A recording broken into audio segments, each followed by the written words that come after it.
খলিফাতুল মুসলিমিন ইশার নামাজের পরে অল্পক্ষণ ঘুমাই তাহাজ্জুদের ওয়াক্ত যেই শুরু হলো, খলিফাতুল মুসলিমিন এলাকার মধ্যে হাঁটতে হাঁটতে মরুভূমির মধ্যে চলে গিয়েছেন। জোরে বলেন আল্লাহু আকবার। আর আমাদের দেশের নেতারা সন্ধ্যের আগে দরজা বন্ধ, ঢোকা যায় না, ঠিক না? আমাদের রব ভাই না, কিন্তু অন্য জায়গা। ভাইয়ের আমার বন্ধুরা, এবার খলিফাতুল মুসলিমিন ওমর রাদিয়াল্লাহু তাআলা আনহু হাঁটতে হাঁটতে যায় মরুর মধ্যে যায়, গভীর রাত্রে তাহাজ্জুদের সময় দেখছে একজন যুবতী গান গেতেছে। যুবতী কি করে জোরে বলেন? তাও তাহাজ্জুদের সময় গভীর রাত্রে। ওমর রাগী লোক না ঠান্ডা লোক? জোরে বলেন। তাহলে ওমর কি চুপচাপ? যেখানে গান আল্লাহ কোরআনে হারাম করেছে, ওমরের রাষ্ট্রে একজন যুবতী গান গাছে, এটা কি মেনে নেবে? খলিফাতুল মুসলিমিন ওমর রাদিয়াল্লাহু তাআলা আনহু, এবার উনি যখন গান শুনলো ওনার মাথাটা গরম। আর আমাদের এলাকায় যেখানে গান হয় নাতিপুতি যায়, আমরাও যাই। ওমর রাদিয়াল্লাহু সঙ্গে সঙ্গে রাগ, এত মেজাজটা গরম হয়ে গেল। উনি যখন সামনে দরজা রাগ কন্ট্রোল না করতে পেরে, কে রে ওমরের এই রাষ্ট্রের ভিতরে এখন গান শুরু করেছে গভীর রজনীতে তাহাজ্জুদের সময়। এই জন্য খলিফাতুল মুসলিমিন ওমর রাদিয়াল্লাহু তাআলা আনহু ওনার ঘরের পিছনের পাটটা খেজুরের ডাল দিয়ে ঘেরা ছিল, ডাল টান দিয়ে ভেঙে ঢুকে পড়েছেন। খলিফাতুল মুসলিম ওমর তাহাজ্জুদের সময় ঢোকার পরে বলছে, যুবতী তুমি এই গভীর রাত্রে কেন গান গেয়েছো বলো? বলছে, যুবক কে আমি তোমার চিনি না, তোমার নামও জানি না, তোমার কোনোদিন দেখি নাই। তুমি গভীর রাত্রে আমার ঘরের ভিতরে কেন প্রবেশ করেছো? বলে, তুমি গান গেয়েছো, অপরাধ করেছো। গান গেয়ে অপরাধ করেছো। মহিলা যুবতী বলছে, হে যুবক, আমি গান গেয়ে অপরাধ করেছি একটা। জোরে বলেন কয়টা? এবার বলছে, আমি একটা অপরাধ করেছি। যুবক, তুমি এই মুহূর্তে 5টা অপরাধ করেছ। আমি কোরআনের একটা বিধান আয়াত অমান্য করে ফেলেছি, এজন্য আগামীকাল সকালে খলিফাতুল মুসলিমিন ওমরের আদালতে যে বিচার হয় মেনে নেব। কিন্তু যুবক, তুমি এই মুহূর্তে 5টা অপরাধ করেছো, 5টা কোরআনের আইন লঙ্ঘন করেছো। বলে, আমি কি অপরাধ করেছি? যুবতী বলছে, শোনো যুবক, আমি যেহেতু তোমাকে চিনি না, আমি 1 নাম্বার যে অপরাধ করে ফেলেছি, কোরআনের হুকুম অমান্য করে ফেলেছি, আয়াতকে লঙ্ঘন করে ফেলেছি। যুবক রে শোনো। এবার যুবতী কোরআনের আয়াত তেলাওয়াত শুরু করলেন। যুবকটা কে? জোরে কোন? আমার কথা বুঝতে পারছেন? বোঝা যায়? এবার খলিফাতুল মুসলিমিন ওমর তো যুবক যুবতী চেনে না। বলছে, যুবক শোনো, আমি একটা কোরআনের আয়াত অমান্য করেছি। কয়টা? ওমরকে বলছে, যুবতী বলছে, আমি কয়টা করেছে যুবতী? একটা এবার আয়াত পড়ছে, শোনেন। ওয়া মিনান নাসি মান ইয়াশতারি লাহুল হাদিস। এই কোরআনের আয়াত পড়া শুরু করলেন। লিউদিল্লা আন সাবিলিল্লাহি বিগাইরি ইলমিন ওয়া ইয়াত্তাখিযাহা হুজুয়া উলাইকা লাহুম আযাবুম মুহিন।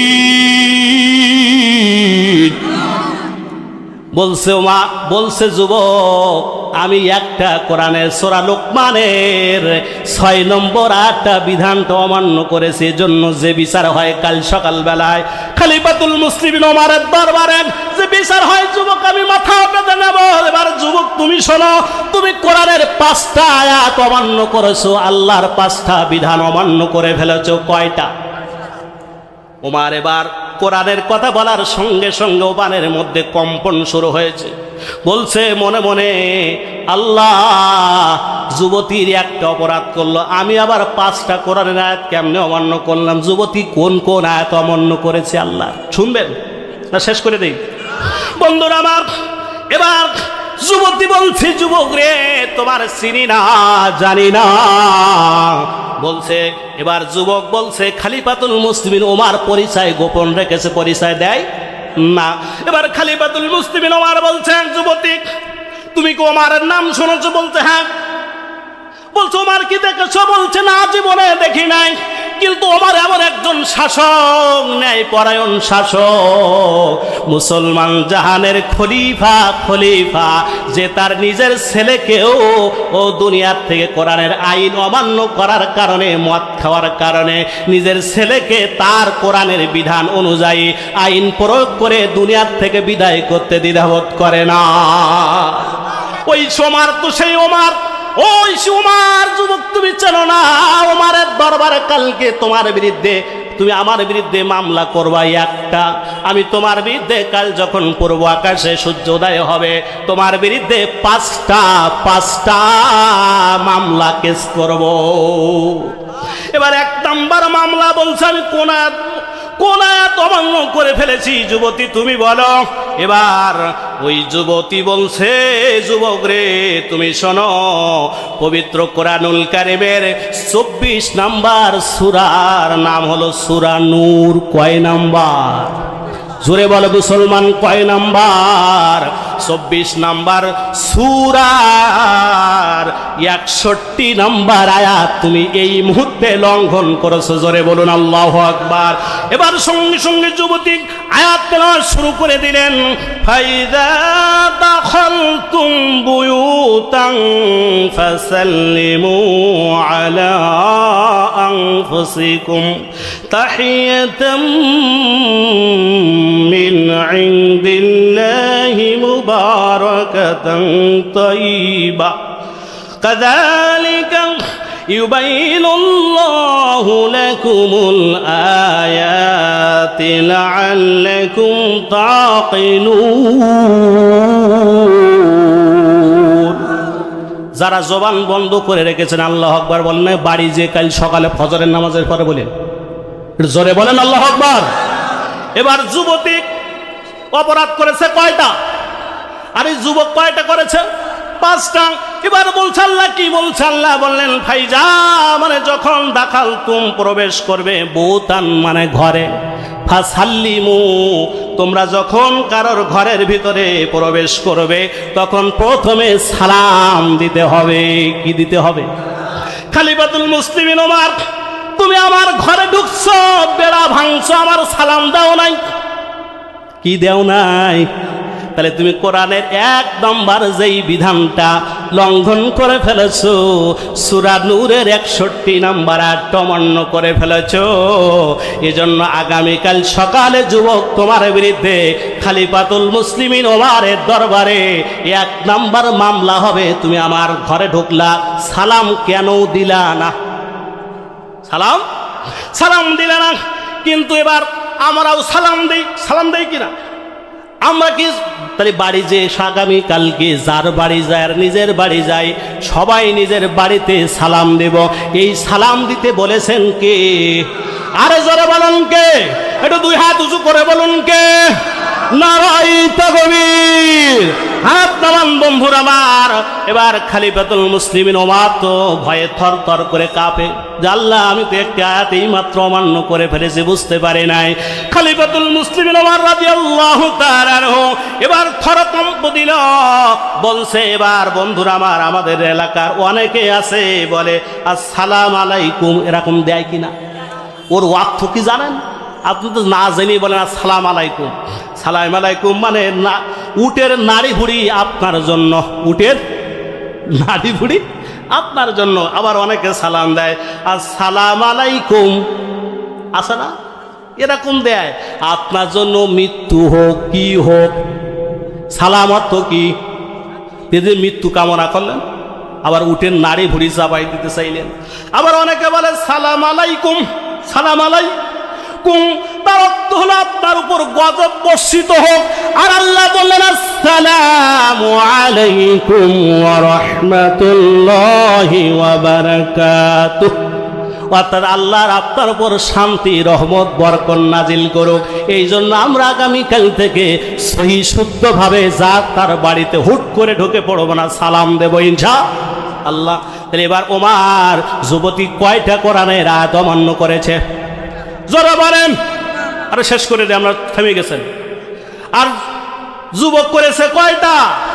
তাহলে 1 নাম্বার কি? সালাম না দিয়ে যুবতীর ঘরের ভিতরে প্রবেশ করেছে।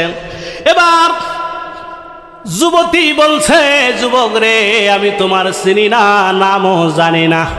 এই গভীর রাত্রে তুমি এক্ষুনি বলছি বের হয়ে চলে যাও, নালে চিল্লা চিল্লি করবো, লোকজন আসবে, আর সকালে তোমার পিঠ মেরে বেঁধে নিয়া খলিফাতুল মুসলিমিন ওমরের দরবারে হাজির করবে। আর ইসলামী রাষ্ট্রের রাষ্ট্রনায়ক ওমর তোমাকে দুনিয়াতে কতল করবে এই অপরাধে যে তুমি বেগুনাগার নারীর ঘরের ভিতরে প্রবেশ করেছ। ভাইরা আমার, বন্ধুরা আমার, এবার খলিফাতুল মুসলিমিন ওমর পরিচয় গোপন রাখলে বললেন, যুবতী বলো তো দেখি, আমি কোরআনুল কারীমের আর 2 নম্বর কোন আয়াতটা অমান্য করেছি, কোন বিধানটা অমান্য করে ফেলেছি? সঙ্গে সঙ্গে এই যুবতী কোরআন থেকে সঙ্গে সঙ্গে উত্তর দেওয়া শুরু করলেন। বললেন, যুবক রে, তুমি পবিত্র কোরআনুল কারীমের 24 নম্বর সূরার নাম সূরা নূর। জোরে বলুন, নূর মানে কি? জোরে বলেন। তার মানে এই লাইটের আলো, কোরআনের আলো, কোরআনের আলো। এবার যুবতী বলছে, যুবক, তুমি পবিত্র কোরআনুল কারীমের 24 নম্বর সূরার নাম সূরা নূর, নূরের 27 নম্বর আয়াতটা এই মুহূর্তে তুমি অমান্য করেছো। অর্থাৎ 2 নম্বর কেস হবে 27 নম্বর আয়াত অমান্য করার কারণে। বলছে, এবার যুবতী আয়াত পড়া তেলাওয়াত শুরু করলেন।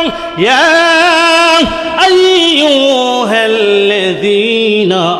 আমানু লা তাদখুলু বুয়ুতান গায়রা বুয়ুতিকুম হাত্তা তাস্তানিসু ওয়া তুসাল্লিমু আলা আহলিহা যালিকুম খায়রুল লাকুম লাআল্লাকুম তাযাক্কারুন। এবার যুবতী বলে, যুবক রে, তুমি আমার ঘরে 1 নম্বর অপরাধ করেছো, সালাম না দিয়ে প্রবেশ করার কারণে। 2 নম্বর কোরআনের যে বিধানটা তুমি অমান্য করেছো, 2 নম্বর যেই তোমার বিরুদ্ধে রাষ্ট্রদ্রোহী মামলা হবে, সেইটা হলো আল্লাহ বলেন, ইয়া আইয়ুহাল্লাযীনা আমানু, যারা ঈমান এনেছো, যারা ঈমান এনেছো কার উপরে? জোরে বলেন। তাহলে আমাদের আল্লাহ কয়জন? না বাবুল সরকারের মতো 1টা 10টা 20টা 200 400? ও কি মুনাফিক, আবু জেহেলের বড় ভাই। কারণ আবু জেহেল 360টা মূর্তির পূজা করত, আর ও বলে, আল্লাহ তুমি একা না হয়ে 10টা 20টা 200 400 আল্লাহ দিলে না কেন? তাহলে ও আবু জেহেলের বড় ভাই। জোরে বলুন ঠিক কিনা? এই আবু জেহেলের বড় ভাই, বন্ধুরা আমার, এরা আরেকটা কাজ করে সমাজের মধ্যে, দেখবেন এরা বড় বড় চুল রাখে আর বিভিন্ন জায়গায় যে গান বাজনা নৃত্য পরিবেশন করে। জোরে বলুন ঠিক কিনা? বন্ধুরা আমার, এবার যখন বললেন যারা ঈমান এনেছো লা তাদখুলু, তোমরা প্রবেশ করবো না, বুয়ুতান মানে ঘরে, গয়রা বুয়ুতিকুম হাত্তা তাস্তানিসু ওয়া তুসাল্লিমু আলা আহলিহা, ওই বাড়ির থেকে যতক্ষণ পর্যন্ত অনুমতি না দেবে ততক্ষণ সালাম দিলেও ঢোকা যাবে। বা অনেকক্ষণ দাঁড়িয়ে থাকার পরে দরজা জোরে ঠিলে ঢোকা যাবে, যাবে না? আল্লাহর কোরআনের আয়াত। এবার বলছে, যুবকরা, তুমি কোরআনের 2 নম্বর আয়াতটা অমান্য করেছো। প্রথম তুমি আমাকে সালাম দেও নাই। 2 নাম্বার, যুবক রে, তুমি ওমরকে চেনো না, কালকে সকালে বুঝবা ওমরের আদালতের বিচারটা কি হয় তোমার বিরুদ্ধে। 2 নাম্বার কোরআনের বিধান যেটা তুমি অমান্য করে ফেলেছো যুবক, সেটা হলো তুমি আমার কাছ থেকে অনুমতি না নিয়ে আমার ঘরের বেড়া ভেঙ্গে ঢুকে পড়েছো তাহাজ্জুদের সময়। তাহলে প্রথম অপরাধ কি? 2 নাম্বার অনুমতি না নিয়ে ঢুকছে। অনুমতি, তাহলে আমরা অনুমতি না নিয়ে ঢুকে যাব তো? কারণ ঢোকা যাবে না এই জন্য, কারণ অনেক মহিলা আপনার নিজের বাড়িতেও সালাম দিয়ে ঢুকতে হবে। আপনার স্ত্রীর বিষয় ভিন্ন, আপনার মা থাকতে পারে, মেয়ে থাকতে পারে, তারা ভিতরে কোন পরিবেশে আছে কেউ জানে। আর যখন আপনি সালাম দিবেন তাড়াতাড়ি তারা সবগুলো ঠিকঠাক হয়ে যাবে। এই জন্য সালামের বিধান জারি করে দিয়েছেন কি। আর এরা বলেন গান গাওয়া যাবে, গান, আরে খাজার নামে মাজার করে দেখায় ওরা খাজার শান, খাজার নামে মাজার করে দেখায় ওরা খাজার শান, দিনে করে ভণ্ডামি আর রাতে মারে গাজায় টান। এ জোরে বলেন। আরে খাজার নামে মাজার করে দেখায় ওরা খাজার শান, খাজার নামে মাজার করে দেখায় ওরা খাজার শান, দিনে করে ভণ্ডামি আর রাতে মারে গাজায় টান।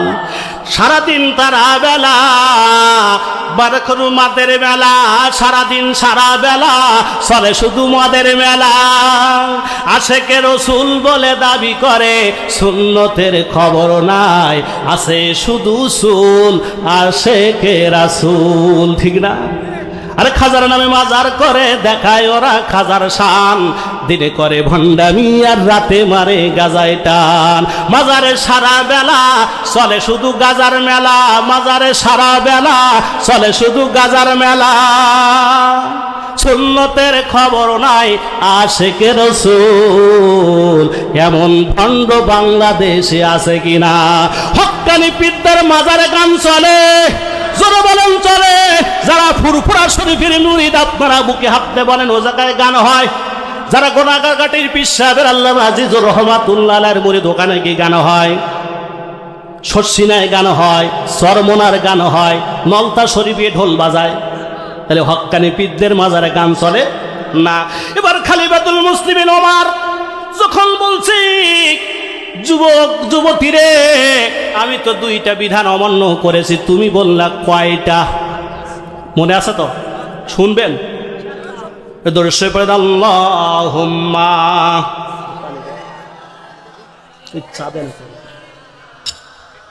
মাওলানা মুহাম্মদ আলী।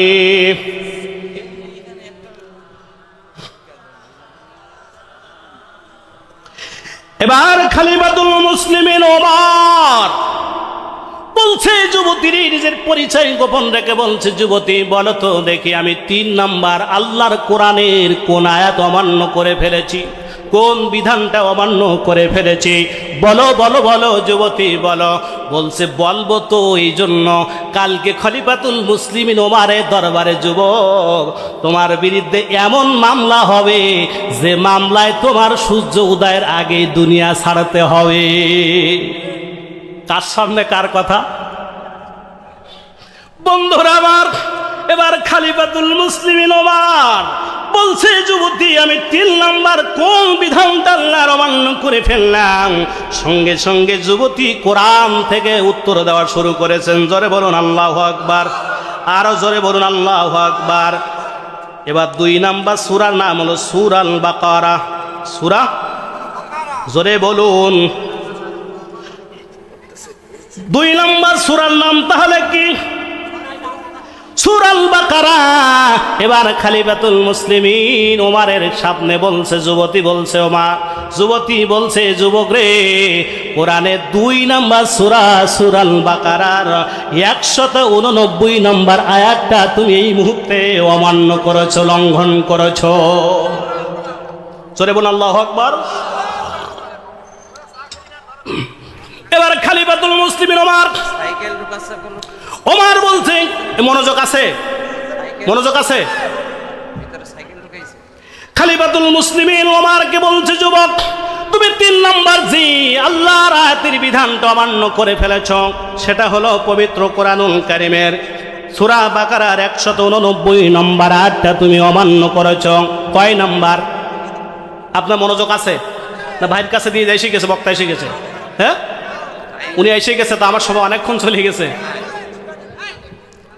বন্ধুরা আমার, এবার সঙ্গে সঙ্গে যুবতী তেলাওয়াত শুরু করে দিলেন, ইয়াসআলুনাকা আনিল্লাহিল্লাহ قل هي مواقيت للناس والحج وليس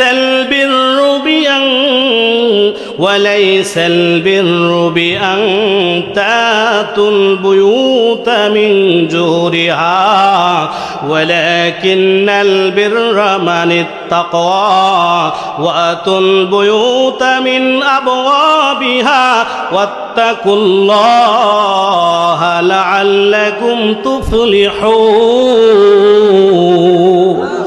এবার যুবতী বলছি যুবকরা তুমি কোরআনের যে 3 নাম্বার যে হুকুম অমান্য করেছো আয়াতটা লঙ্ঘন করেছো সেটা হলো আল্লাহ বললেন তোমরা কারোর বাড়ির পিছন দিক দিয়ে প্রবেশ করো না এই জন্য আল্লাহ বললেন তোমরা কারোর বাড়ির মিন জুহুরিহি কারোর বাড়ির পিছন দিক দিয়ে প্রবেশ করো না যুবক তোমাকে আমি নাম জানি না চিনি না তুমি আমার ঘরের পিছন দিক দিয়ে সামনে দিক দিয়ে প্রবেশ না করে পিছন দিক দিয়ে প্রবেশ করেছো অতএব তুমি কোরআনুল কারীমের এই 3 নাম্বার আয়াত অমান্য করার কারণে হুকুম অমান্য করার কারণে 3 নাম্বার মামলা তোমার বিরুদ্ধে রুজু হবে এরপর এবার যুবক বলছে বলছে যুবতী আমি আর কোন আয়াত অমান্য করেছি সঙ্গে সঙ্গে এবার যুবতী বলছে যুবক রে তোমার বিরুদ্ধে খলিফাতুল মুসলিমিন ওমরের দরবারে যেই আদালতে যেই বিচারটা রুজু হবে সেটা হলো যুবক তুমি জানো না তোমার বিরুদ্ধে যেই 4 নম্বর যেই মামলা মোকদ্দমা রুজু হবে সেটা হলো তুমি পবিত্র কোরআনুল কারীমের 4 নম্বর এই সূরা আহজাবের 4 নম্বর যেইটা তুমি হুজরাতের 49 নম্বর সূরার 26 নম্বর পারার 13 নম্বর রুকুর 12 নম্বর আয়াতটা তুমি অমান্য করে ফেলেছো জোরে বলুন আল্লাহু আকবার এবার 12 নম্বর আয়াত তুমি তো অমান্য করেছো সঙ্গে সঙ্গে আয়াত পড়ে শোনাই দিলেন ইয়া আইয়ুহাল্লাযীনা আমানু জুতানিবু কাসীরাম মিনাজ জান্নি ইন্না বা'দাজ জান্নি ইসমু ওয়া লা তাজাসসু ওয়া লা ইয়াগতাবু বা'দুকুম বা'দা জোরে বলুন আল্লাহু আকবার এবার খলিফাতুল মুসলিমিন ওমর কি ডেকে বলছে যুবক রে তুমি 4 নম্বর যেই অপরাধটা সংগঠিত করেছো সেটা হলো তুমি আমাকে সন্দেহ করে যে আমার ঘরে অন্য কোনো পরপুরুষ আছে এই ভেবে আমি গভীর রাত্রে তাহাজ্জুদের সময় গান গেতেছি এই জন্য তুমি আমার ঘরের বেড়া ভেঙে ঢুকে পড়েছো আর আমাকে সন্দেহ করেছো এই সন্দেহ আল্লাহ রব্বুল আলামিন কোরআনের মধ্যে বলল তোমরা সন্দেহ করো না তুমি সন্দেহ করলে ওদের 4 নম্বর আল্লাহর কোরআনের বিধান অমান্য করেছো 4 নম্বর মামলা হবে তোমার বিরুদ্ধে আমি একটি এক্সাম্পল দিয়ে শেষ করতে চাই যেহেতু ভাই এসে গেছে সময় আর নিতে চাই না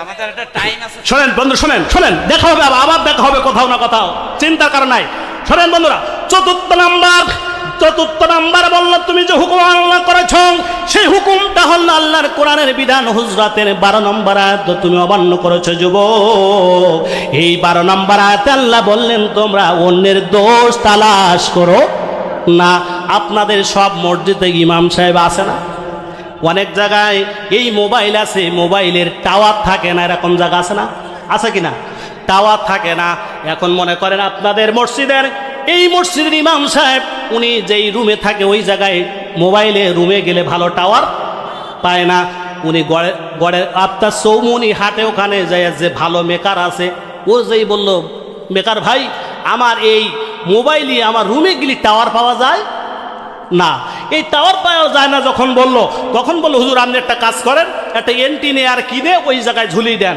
এন্টিনিয়ার কিনে ওই জায়গায় ঝুলাই দেন তাহলে আপনি টাওয়ার পাবেন মসজিদের সভাপতি সাহেব আসরের সময় ওই পথ দিয়ে হুজুর যেই রুমে থাকে ওই পথ দিয়ে মসজিদে আসলেন আসার পর হুজুরের নামাজ শেষ ডাইনি বামে সালাম ফেরানোর পরে সভাপতি সাহেব দাঁড়িয়ে বলল ইমাম সাহেবের পিছনে নামাজ পড়া হারাম কি করা জোরে বলেন এখন ইমাম সাহেব হাসতে হাসতে বললেন যে সভাপতি সাহেব আমার পিছনে নামাজ পড়া হারাম আমি কি অপরাধ করেছি বললো আপনি অপরাধ করেছেন, মারাত্মক অপরাধ।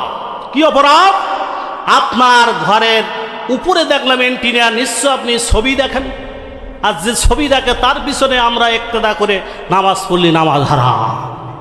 এই ফতোয়া যখন দেশে, তখন ইমাম সাহেব মুচকি হেসে বলছেন, সভাপতি সাহেব, আপনি আমার বিরুদ্ধে যেই না জেনে দোষ দিলেন, এটা আপনি কোরআনের হুজরাতের 49 নম্বর সূরার 12 নম্বর আয়াত লঙ্ঘন করেছেন। আমার পিছনে নামাজ অবৈধ না, আপনার এই মুহূর্তে মসজিদের সভাপতি থাকা হারাম। জোরে বলেন আল্লাহ। এরকম সভাপতি আছে না? জোরে বলেন। এই সভাপতি সাহেব এবার বলছে, কেন আমি কি করেছি? বলে আমি এন্টিনিয়ার কেন লাগাইছি না শুনেই বললেন আমি ছবি দেখি। আমার মোবাইলের সমস্যা, মোবাইলের দোকানদার বলেছে যে এন্টিনিয়ার লাগালে আর ঘরের ভিতরে আপনি যত কথা বলেন আর নেটওয়ার্কের সমস্যা হবে না, তাই আমি এন্টিনিয়ার লাগালাম। আপনি বললেন ছবি দেখি। আপনি কি দেখেছেন? তাহলে আপনার না জেনে না শুনে কারো দোষ দেওয়া যাবে? কারণ খলিফাতুল মুসলিম ওমর ওই গভীর রাত্রে তাহাজ্জুদের সময় মনে করছেন যে নিঃসন্দেহে এই যুবতী আরেকজনের যুবকের সাথে ঘরের ভিতরে এই প্রেম নিবেদনের গান করছে, যার কারণে এই দোষ দিয়েছে। তাহলে ওমরের বিরুদ্ধে যুবতী কয়টা মামলা করতে চাইছিল? জোরে বলেন। তাহলে এই যুবকের বিরুদ্ধে কয়টা মামলা করবে? আর যুবক প্রথমেই একটা মামলা করতে চেয়েছে যুবতীর বিরুদ্ধে। আমি বলেছি কয়টা মামলা? 5টাতেও দিয়েছি, কটা? 4টে দিয়েছি না? আর কটা বাকি আছে? এ জায়গায় তিটানসি ওমা তাওফিক ইল্লা বিল্লাহ। আসসালামু আলাইকুম ওয়া রাহমাতুল্লাহ। বেঁচে থাকলে বন্ধু দেখা হবে আবার, বেঁচে থাকলে বন্ধু দেখা হবে আবার, না বাঁচিলে বন্ধু দেখা হবে হাসরের মাজার। আমার সংক্ষিপ্ত বিক্ষিপ্ত আলোচনা এখানেই টানছি।